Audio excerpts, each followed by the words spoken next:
Welcome to the Real Estate Pros Show, where we interview real estate investing professionals from coast to coast, as well as the service providers that serve the real estate investing industry. Our goal is simple: share what's working now to help you improve and scale your business to the next level and meet the pros that can help you get there. Real Estate Pros is powered by Investor Fuel, America's leader in helping real estate investors and professionals build the business you need to live the life you've always dreamed of. Let's start today's show.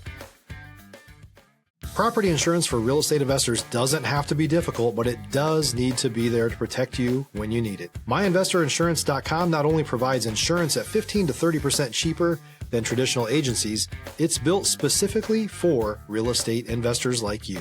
You can set up an account in about 2 minutes, get quotes on properties, turn on and turn off insurance for your fix and flip or rental properties in around 2 minutes without having to talk to anyone directly, all through our portal. There's no better way or faster way to make sure you've got the coverage you need to protect you, and no more lengthy policies either.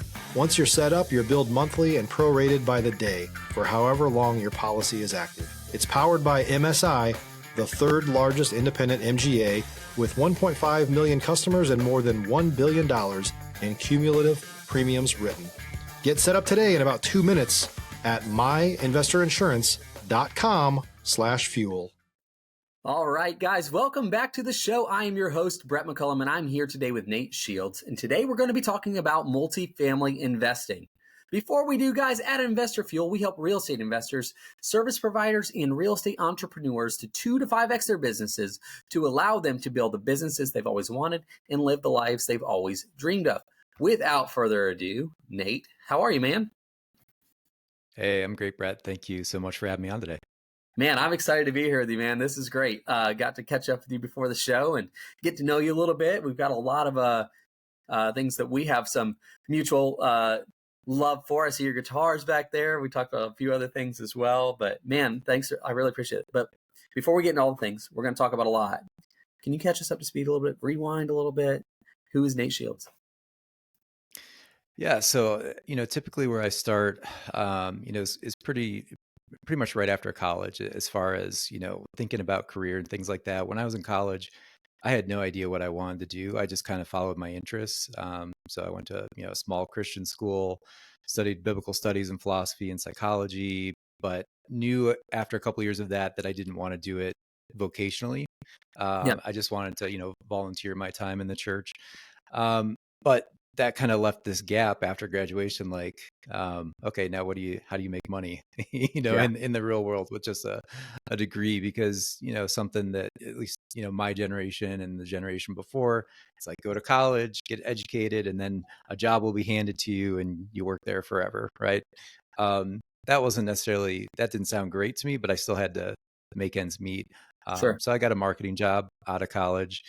And but started to explore some other avenues. And one of these things was actually, it was a multi-level marketing company, and they roped me in, and I never really did anything with it. But the one thing that they did offer was some of that mindset shift, and a lot of that was through reading books and things like that. And of course, one of those books was Rich Dad Poor Dad and the cash flow quadrant. And so the book that really stood out to me more was the cash flow quadrant, because if you remember the book, like there's the 4 quadrants. You got W-2, right? Employee.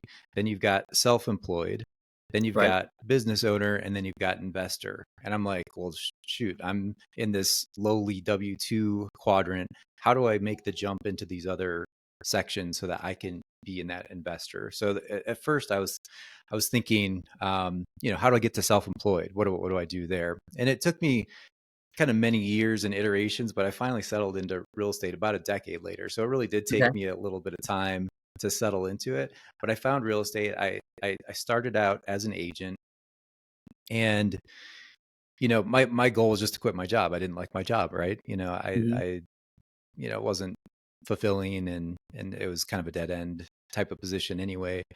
But I talked with a real estate broker, and he walked me through good, bad, and ugly. And he actually kind of talked me out of it at first because I wanted to take as little risk as possible, making that leap from W-2 to self-employed. I wanted to do it. Stop living on an island and join the #1 mastermind in America for professional real estate investors. Investor Fuel is a community of hundreds of the nation's top investors working together to build stronger businesses and better lives. In addition to the amazing community of real estate investors acting as a board of advisors for one another, Investor Fuel members have access to 100% funding on purchase and repairs for our members only, a health insurance program, and benefits and discounts that more than pays for the membership of most of our members, meaning it's actually costing you money to not be a member of Investor Fuel. If you're looking to scale your business and build a business that allows you to live the life of your dreams, please visit investorfuel.com today and book a call with our team. Part-time just to see if I was even good or liked it, Right. And he kind of talked me out of it. But shortly after that, on LinkedIn in our alumni group, I saw someone post about getting started in real estate part-time as an agent. And so I had breakfast with the broker.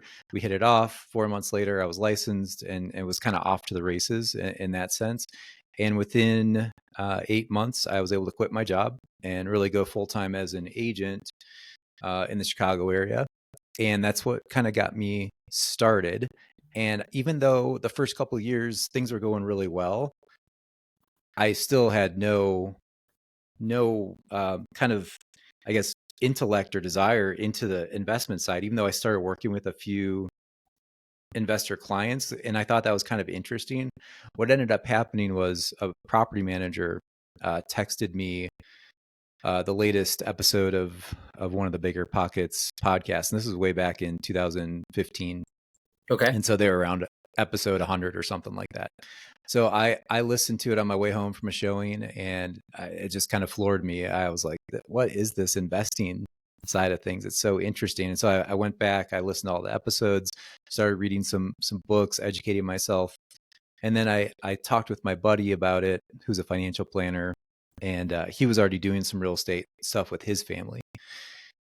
But he wanted to do his own thing as well. And so we kind of pooled some resources together, talked about what it would look like, got together with a commercial lender, and we were kind of off to the races for our first rental property.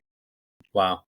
And this is 15-ish? Yeah. So that's when we started talking. We bought our first property in 2016. Okay. And I'm going to definitely rewind on this a little bit. And then fast forward till today, how many on your personal side, how many do you own? On the personal side, we own 38 units. Yeah, that's what I'm saying. Like that's, yeah. you start with one, right? Like, and that was not, I mean, really, that's not even 10 years ago. Right. Yeah. A lot can happen in a decade. It's incredible, man. Like, so, all right, let's back up a little bit. All right. So, you went to a small Christian university. It sounded like me too. What? Another thing that we have in common. What? Which one was it? Judson. It was called Judson College. I know Judson. Yep. We played against Judson. I played baseball through college, and I played at Southeastern University, and we played Judson. I know them. Yeah. Gotcha. Not until tournament times. Yeah. We played them in some tournaments and stuff. But yeah. Wow. Okay. Cool. Funny. But yeah, man. So you start off, you don't, like, similar. I agree. You don't know what you want to be when you grow up, right? You're going through college and you're trying to figure it out. You landed, you said, in marketing. Is that correct? Yeah. So there's a little bit of nepotism. My dad was the director of marketing, and he was able to get me in part-time. They needed some help. My uncle also worked for the company. It was a law enforcement training company, but we were kind of the marketing arm for them. And the cool thing about it was I was able to work from home and I had pretty flexible hours. But like I said, it was, it's kind of more admin based and it was mostly, there was no opportunity to really move up the ranks, so to speak. Yeah. And I don't think I would have if I was given the opportunity. So that's why I was looking for something. How long were you there for? 10 years, 11 years. Okay. For a while then. Yeah. Okay. I wasn't sure if that was like I was there for a couple months and then I like, okay. No, that was the gig through my 20s and early 30s. Yeah. Yeah. Did I'm trying to process how to say this the right way. during that 10-year ish period,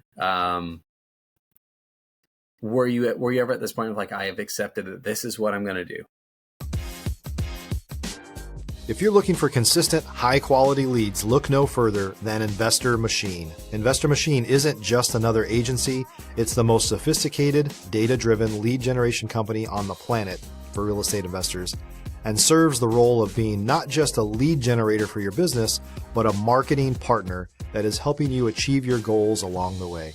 Go to investormachine.com to learn more and schedule a call with our team today.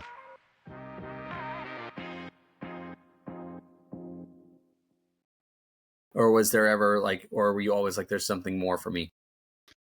Oh, definitely the latter. Yeah, I was like, there's definitely something out there. Like I said, I kind of went through some different phases and iterations. I looked at different, businesses, like what would it look like if, I bought a business or started a business and, tried a few different entrepreneurial things and nothing really stuck. But, I learned lessons and I kept educating myself through, books and podcasts and things like that.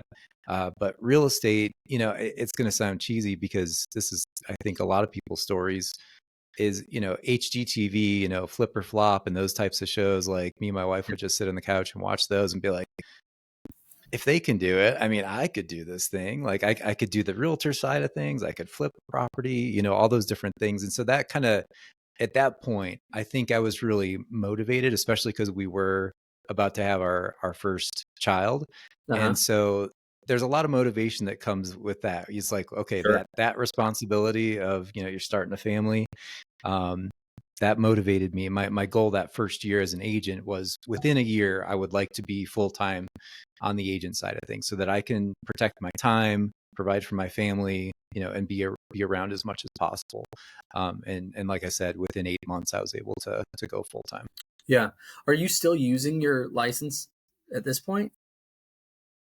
So I sold full-time for about 6 years, but then we moved and I did get licensed in Wisconsin as well after being in the Chicago area. But I soon gave up the license. This was right before COVID, just because I didn't want to start all over. And I saw that the market, even at that time, then in 2019, was getting pretty overheated. If you were working with buyers, you're showing them 10, 20 properties, putting offers in on all of them, 20, 40, 60 over asking, and still not getting them. And I was like, I don't want to play that game. That doesn't sound like fun. And so Yeah. I let my license go at that point for a few years. We worked more on the, our business and some other businesses. And then I just recently got licensed again here in Colorado, beginning of the year. So I'm kind of getting back into it, especially just to work with, investors, because that's just kind of the language I speak. Yeah, for sure. I get that. All right. So I guess this is a good, you mentioned a couple times different moves, moving, from Chicago to Wisconsin to Colorado. Was your business up and running at that point during these moves? Yeah. So the business I started with my buddy, Troy, we started in the Chicago area. We picked up, I don't know, 4 or 5 properties, a couple of single families, a couple of duplexes, things like that. And then my buddy moved to Charleston, South Carolina. He sourced a duplex there that we bought, and we just recently sold that. And then we had moved up to Wisconsin. So, we'd kind of, he moved out of state, for many different reasons, better weather. Illinois is kind of a mess. I mean, if out migration is bonkers, taxes are nuts, and politically it's pretty unstable. So we ended up over time selling all those properties and focusing on two markets that we'll probably get into. But South Carolina, we bought that duplex, and then we ended up finding some multifamily opportunities in Alabama. Okay. Yeah. And I was wondering because, moving across different states, and running a business, like, it's like navigating that, and how that works. But it sounds like you guys were already kind of in virtual markets more or less anyway. Like I say virtual, like you weren't boots on the ground directly there. Right. I mean, even when we owned stuff in Chicago and we were both living there, we still use property management for most of the properties, just because, you know, being a property manager is a hassle. It's a headache. It's certainly not glamorous. It's not fun. If you're a new or newer real estate investor looking to launch or grow your real estate investing business, please check out Investor Fuel Club. It's a coaching community, but unlike anything you've ever seen before. And you can actually partner with members of our mastermind from coast to coast on deals right in your market. There's no better opportunity to build a consistent business than to literally partner with pros to help you avoid costly mistakes, avoid the need for capital to do deals, and help you eliminate your fears as you're starting your business. Learn more about Investor Fuel Club at investorfuel.com/club.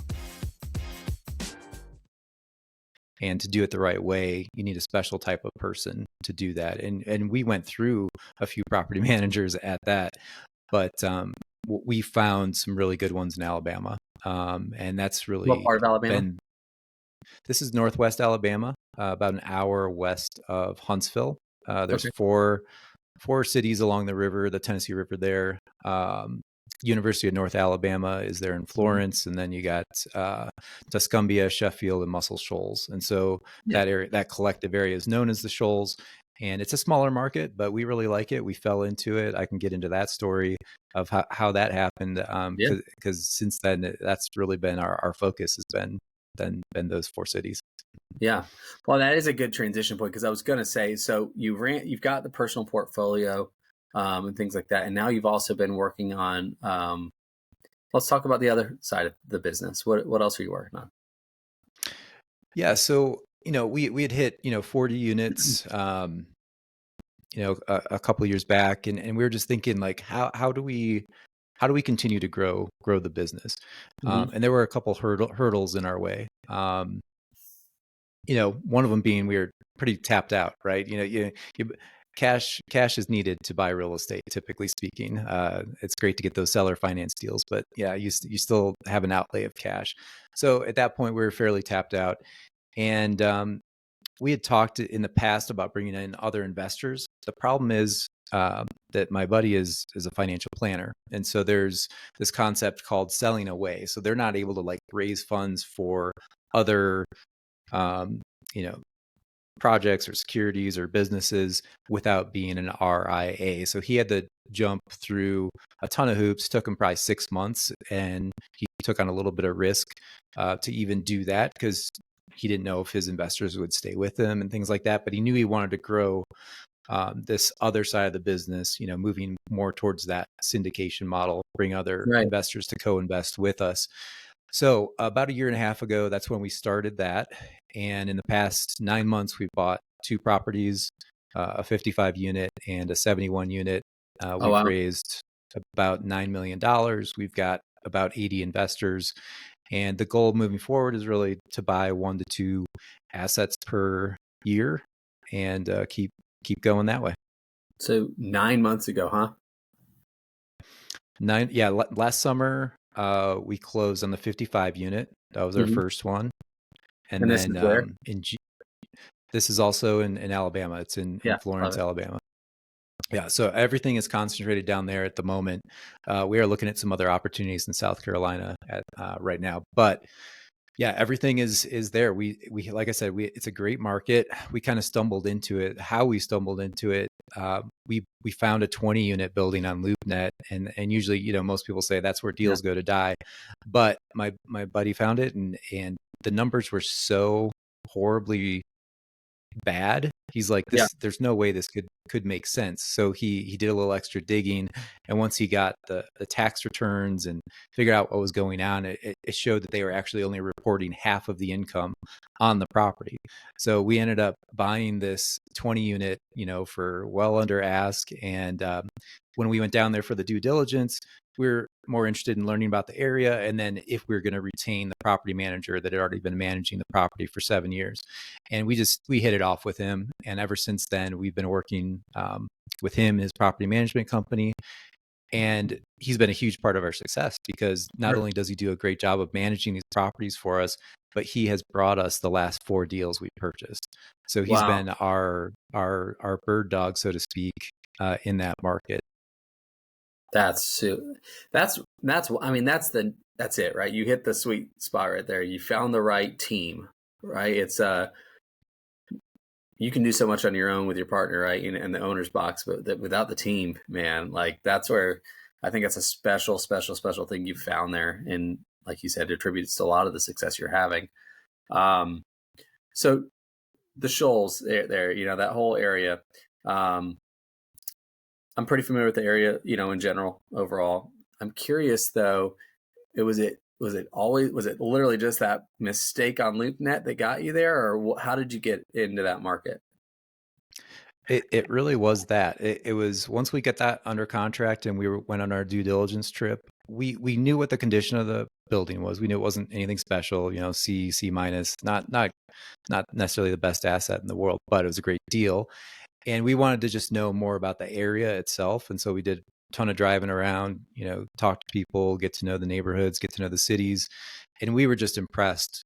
We didn't know what it was going to be like. We didn't know if it was going to be kind of small and podunk but yeah, I mean, there's like new shopping centers and Publix and, all sorts of great stuff, just a mile from the apartment building. Plus you got the university there.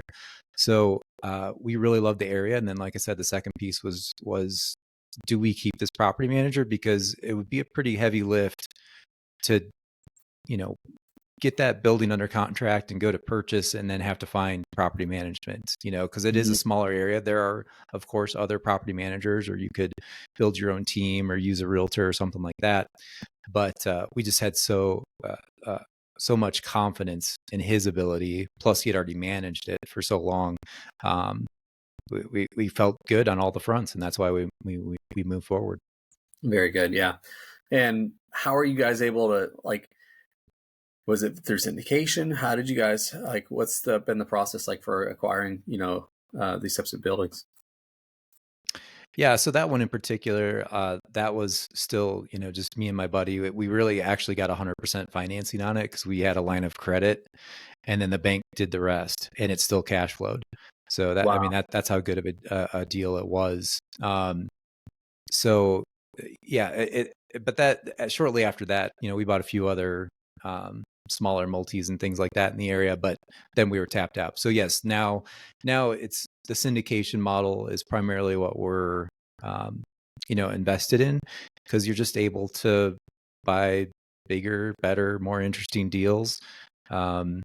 And you're able to bring a lot of friends and family and newcomers in to invest alongside of us. And we couldn't think of a better way to, kind of affect our network that way, but they can partner with us and join us on this journey because we have a pretty, big vision for it as well. Yeah. Great. It's the key word. There's the vision, right? You've got to make sure that vision's cast nice and wide. What is the biblical principle? Write the vision down, make it plain, that he who sees it can run with it, right? I'm going to ask you a tough question if that's okay. Sure. All right. Syndication in general. You guys just started 9 months ago. So rates have already hit, taxes, insurance, all the things that everybody's struggling with now in today's market have already happened.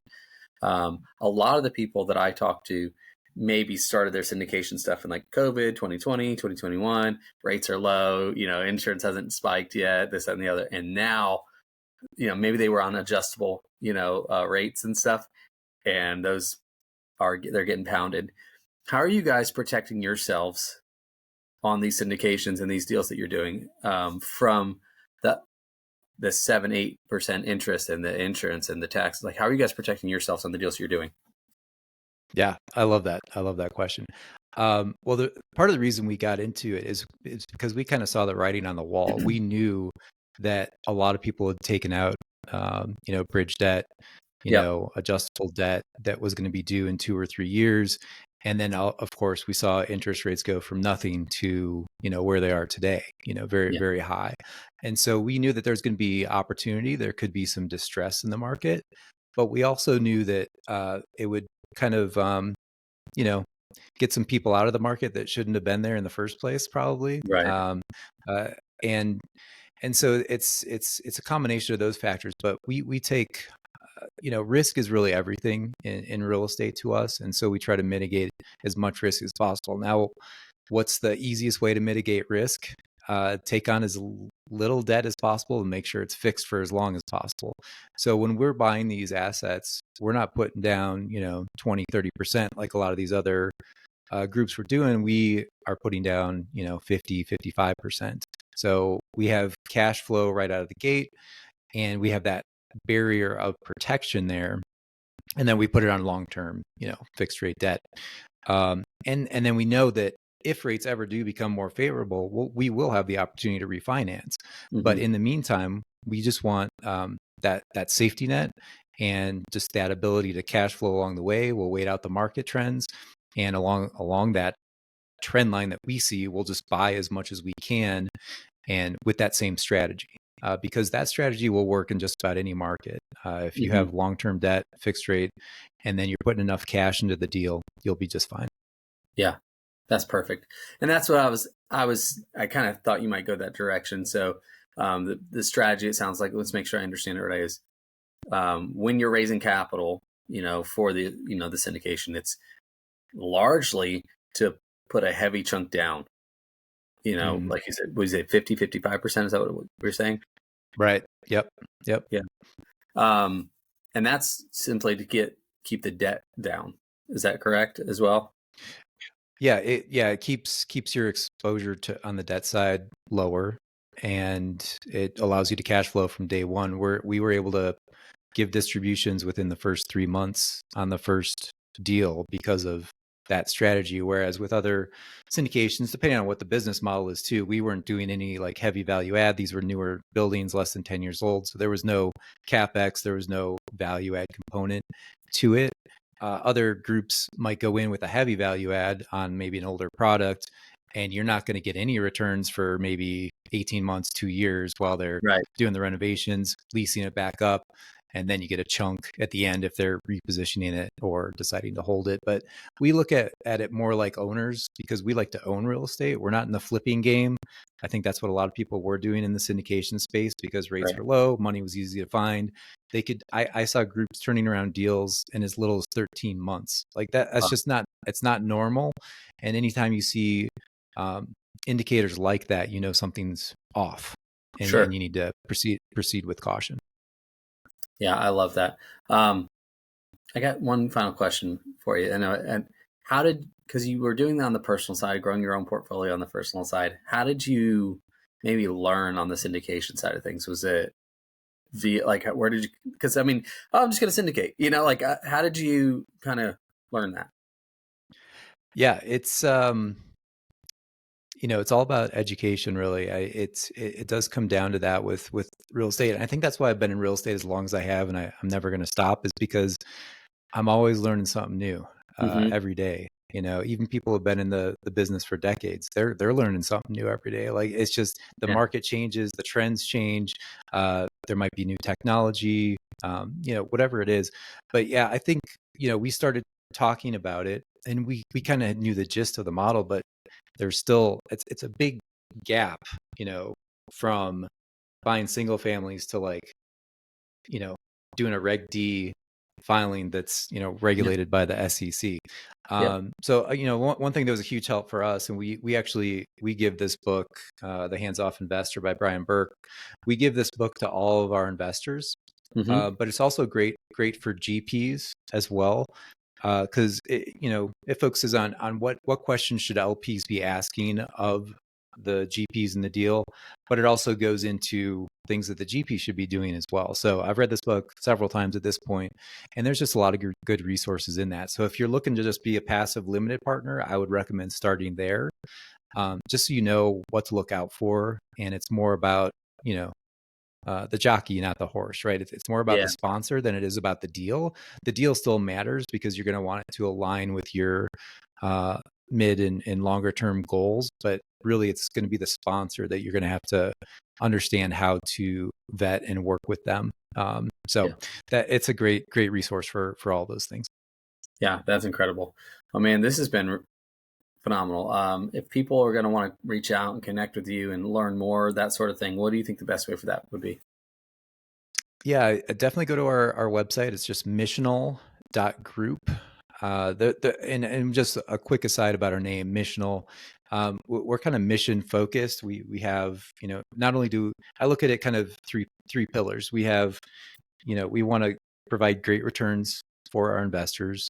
We want to provide quality properties for our residents, and we want to, give back, right? And so for every investor that comes alongside of us, out of our own pocket, we will donate to charity to something that aligns with what we like. But usually we have a bunch of options Right. where people can give to things like World Vision or Feed My Starving Children or whatever it is, Habitat for Humanity.